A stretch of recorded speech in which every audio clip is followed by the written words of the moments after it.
And good evening. My name is Danish Khairin bin Zuhairi Syamsul, and I'm a student from College Professional Mara, Sri Iskandar.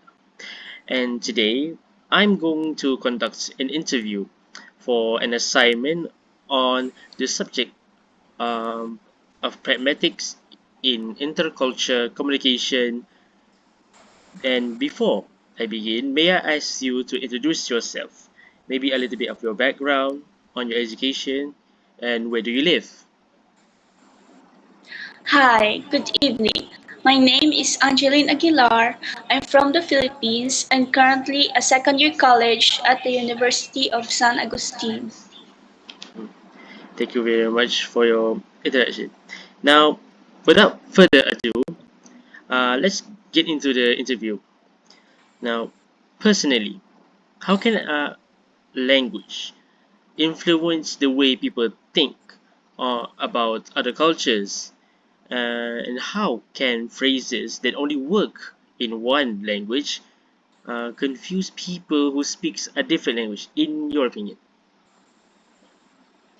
Personally, I think language plays a role in shaping how other people think depending on the culture. It serves as the means of communication but also understanding the country's culture. And phrases unique to one language often don't make sense to speakers of other languages because of the cultural preferences and the expressions, accents, and tones. I see. So, how can things like body language and eye contact cause confusion between the different cultures? Nonverbal cues like eye contact, gestures, body postures, and physical touch vary significantly depending on a culture. These gestures can be confusing to other cultures. When people from different cultures background interact, these differences can easily lead to misunderstanding, discomfort, and confusion. I see. Thank you very much for that. Now, where do you learn things like body language within your culture?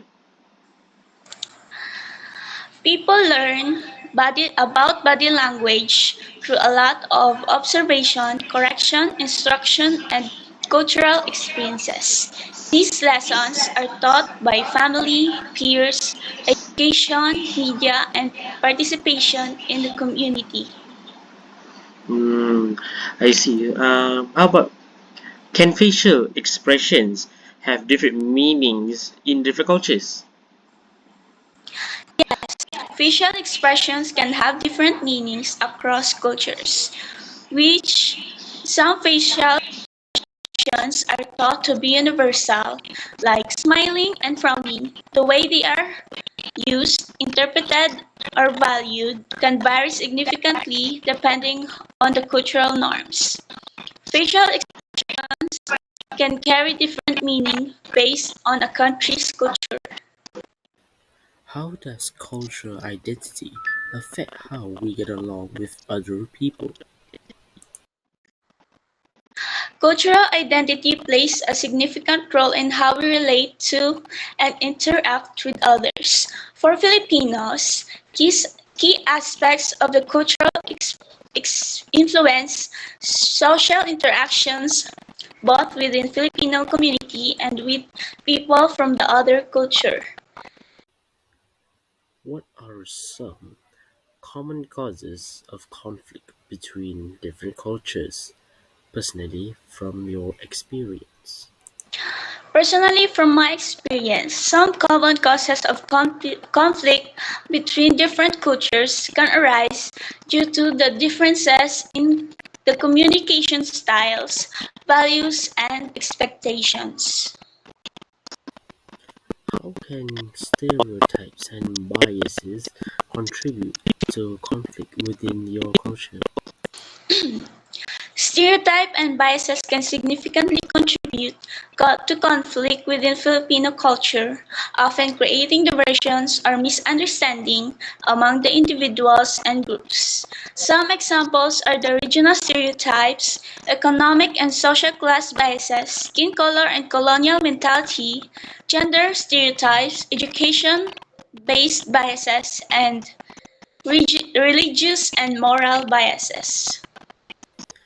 What are some effective strategies for resolving these conflicts between different cultures in your opinion? In my opinion, one of the effective strategies is cultural awareness and education. This strategy is educating individuals about different cultures, customs, and traditions that can build respect and understanding to the other cultures.